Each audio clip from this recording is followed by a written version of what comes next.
पूर्व केंद्रीय मंत्री और हमीरपुर से सांसद अनुराग ठाकुर के नेता प्रतिपक्ष राहुल गांधी पर हमले ने सियासी पारा चढ़ा दिया है। इसकी आज हिमाचल तक पहुंची है। हिमाचल कांग्रेस के पूर्व अध्यक्ष और कांग्रेस प्रवक्ता कुलदीप सिंह राठौर ने अनुराग ठाकुर पर निशाना साधा है। अनुराग ठाकुर ने कहा कि केंद्र सरकार में जगह न मिलने की निराशा में अनुराग ठाकुर कांग्रेस नेता राहुल गांधी के खिलाफ अभद्र भाषा का प्रयोग कर रहे हैं और सस्ती लोकप्रियता बटोर रहे हैं। उन्होंने कहा कि मोदी सरकार में उन्हें डर्टी टैक्टिक्स विभाग की जिम्मेदारी मिली है, जिसके तहत वह नेता प्रतिपक्ष राहुल गांधी के खिलाफ अभद्र भाषा का प्रयोग कर रहे हैं। वहीं प्रधानमंत्री नरेंद्र मोदी भी खुले रूप से उनका समर्थन कर रहे हैं। हालांकि प्रदेश में हुई ईडी की रेड पर उन्होंने टिप्पणी करने से इनकार कर दिया। संसद में भारतीय जनता पार्टी की जो एनडीए सरकार है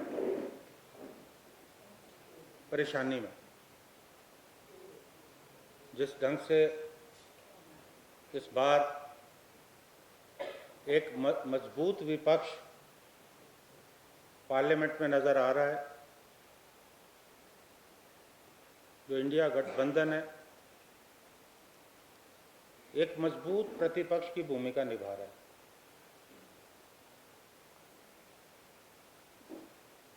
प्रतिपक्ष के नेता राहुल गांधी जी देश में विपक्ष की आवाज बन के उभरे। श्री राहुल गांधी जी बड़ी मजबूती से देश का चाहे दलित वर्ग हो, शोषित वर्ग हो, आम लोग हों, उनका पक्ष रख रहे हैं। और ये बात सरकार में बैठे लोगों को, चाहे देश के प्रधानमंत्री हो, उनकी मंत्रिपरिषद के सदस्य हो,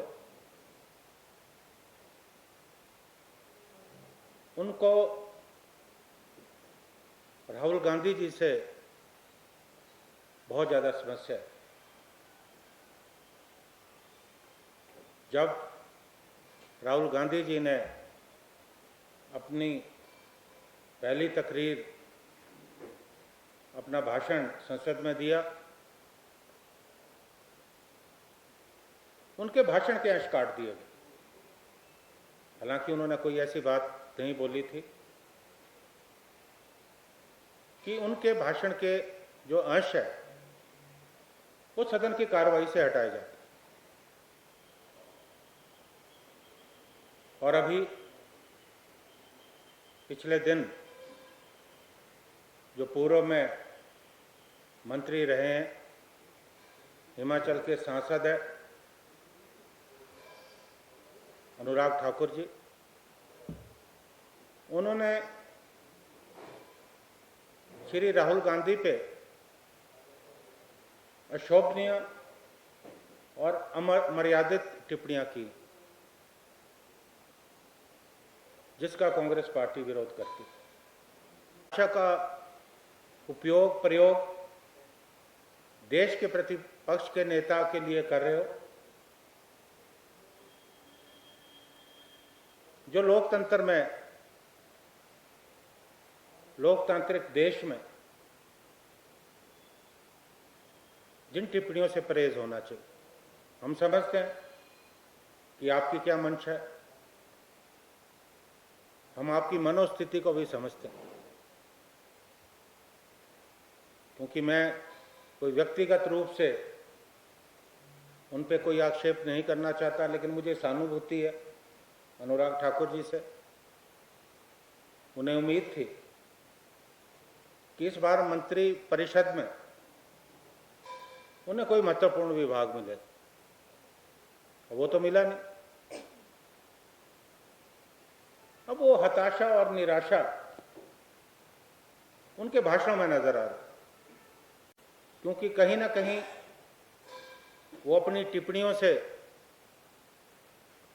प्रधानमंत्री मोदी जी को खुश करने की कोशिश कर रहे हैं।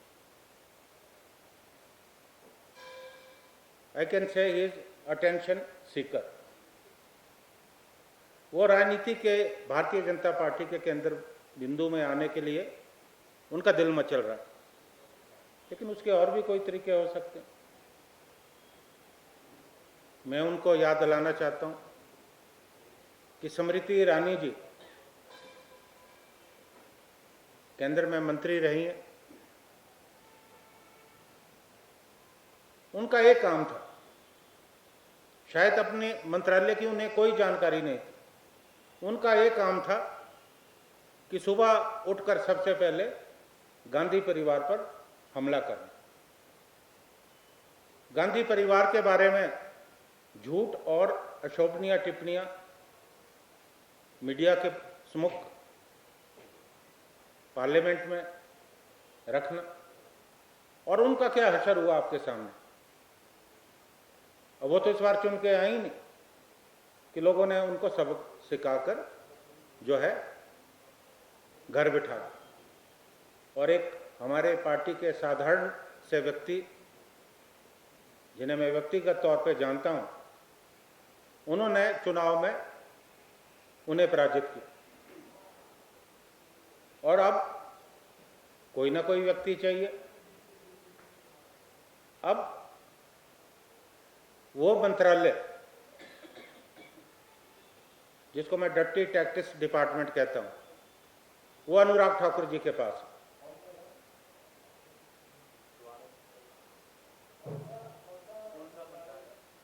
डर्टी टैक्टिक्स डिपार्टमेंट,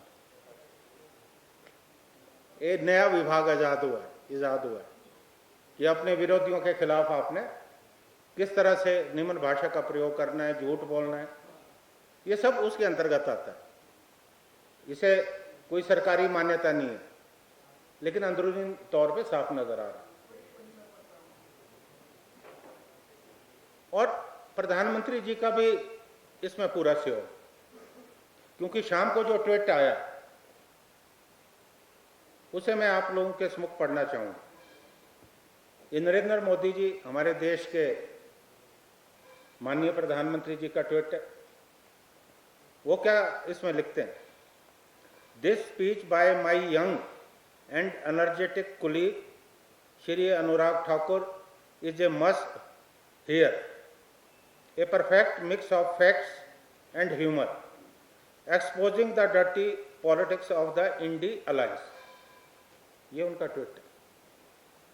अब ये क्या साबित करता है कि आप परोक्ष रूप से नहीं, आप प्रत्यक्ष रूप से जो अनुराग ठाकुर जी ने बोला आप समर्थन करें।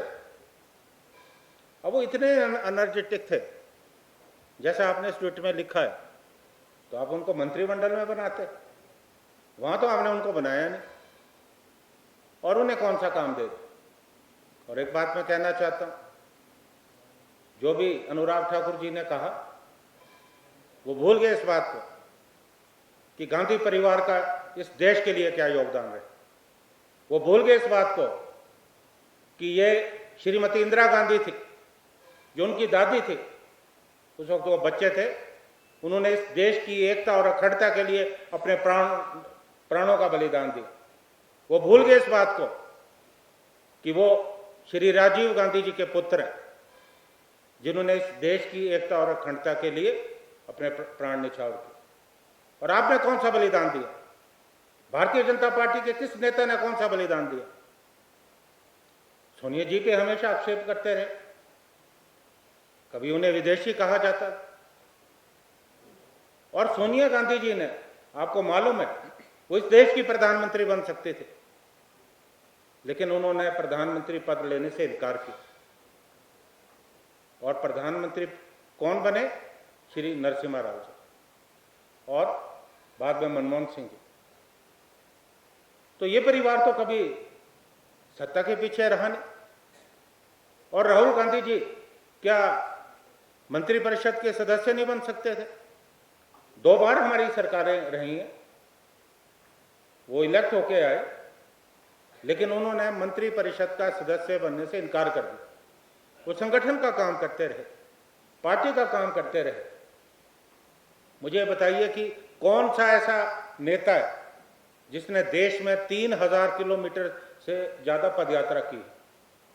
पहले चरण में, दूसरे चरण में भी उन्होंने पद यात्रा की, जिन्होंने पैदल चलकर देश के लोगों से रूबरू होकर देश की समस्याओं को जानने का प्रयास किया, लोगों से राब्ता बना। आज कोशिश क्या हो रही है कि विपक्ष की आवाज को दबाया जाए, और ये कोई पहली बार नहीं हुआ। किन हालात में राहुल गांधी जी की सदस्यता खत्म कर दी गई, और उसके बाद क्या हुआ? आनन फानन में उन्हें नोटिस दिया गया और उनका घर खाली करा दिया गया। क्या ये लोकतंत्र में संभव है? ये तो हम आभारी हैं देश के सर्वोच्च न्यायालय के कि आज भी लोगों को न्यायपालिका पे विश्वास है कि उन्होंने रोक लगाई। वो तो चाहते थे कि राहुल गांधी जी सदन से बाहर हो जाए, करने के लिए कि उत्तरी और दक्षिणी भारत इकट्ठा है, एक है, और उनकी लोकप्रियता 3,60,000 से वो वायनाड में जीते और 3,90,000 से रायबरेली में जीते।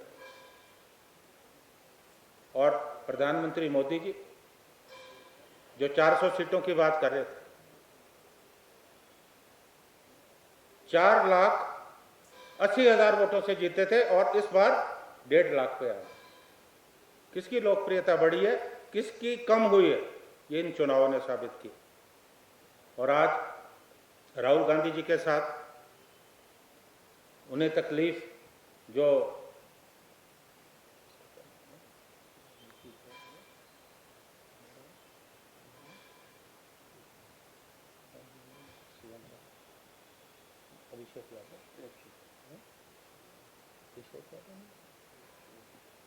आज जो है पूरे विपक्ष से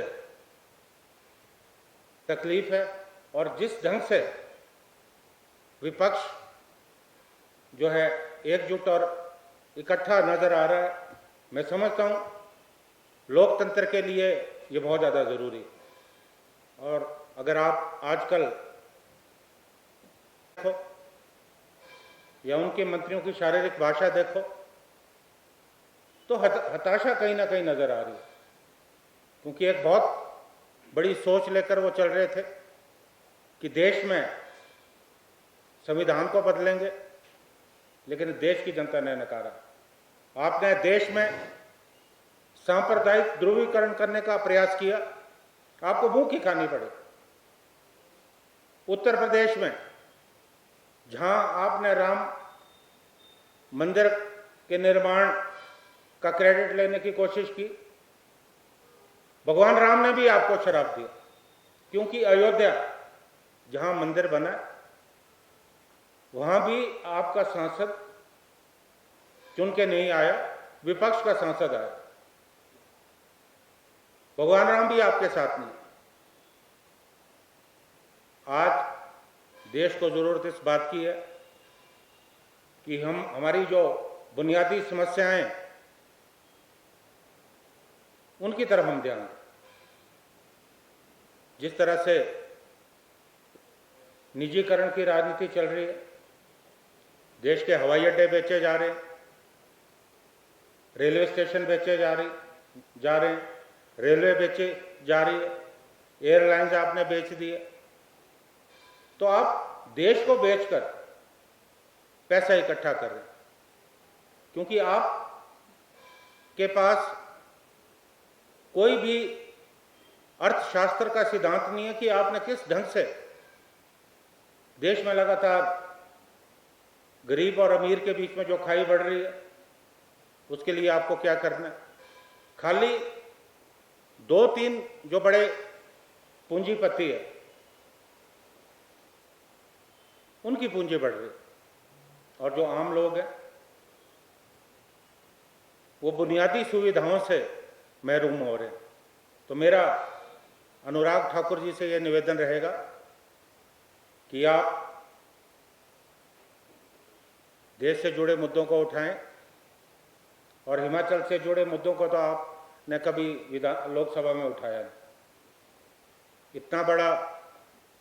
इतनी बड़ी आपदा आई हिमाचल प्रदेश में, उसके लिए आपने कुछ नहीं किया।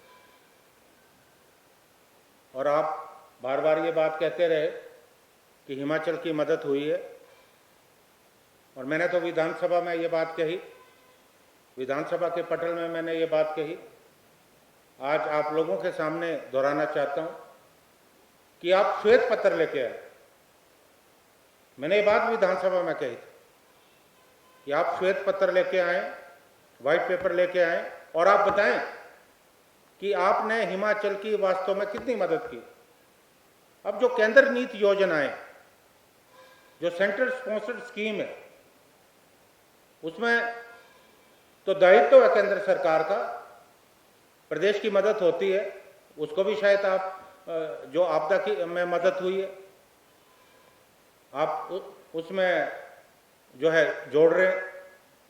तो मेरा आपसे आग्रह है कि आप प्रदेश के हितों को की बात दिल्ली में करें, देश की जनता से जो जुड़े मुद्दे हैं उनको आप लोकसभा में उठाएं, और सस्ती लोकप्रियता जो आप लेने का प्रयास कर रहे हैं उसे बंद करें। Thank you so much. माननीय सांसद है, और जब उन्होंने ये बयान दिया तो आप जरा उनकी बॉडी लैंग्वेज भी देख रहे हैं, और जितने भी उन्होंने भाषण दिए हैं, अब क्योंकि वो सांसद है इसलिए मैं किसी इस ऐसे शब्द का इस्तेमाल उनके बारे में नहीं करना चाहता, और जो जो उन्होंने अपने बारे में बोला है मैं अपनी तरफ से कुछ नहीं कहना चाहता। जो जो उन्होंने अपने बारे में बोला, क्योंकि वो महिला है और हम महिलाओं की बहुत इज्जत करते हैं, जो उन्होंने अपने बारे में बोला है उसको जरूर पढ़े। इट इज सेल्फ एक्सप्लेनेटरी, जो खुद दर्शाता है कि वो क्या है, इसलिए मैं उनके बारे में कोई बयान देना जरूरी नहीं समझता।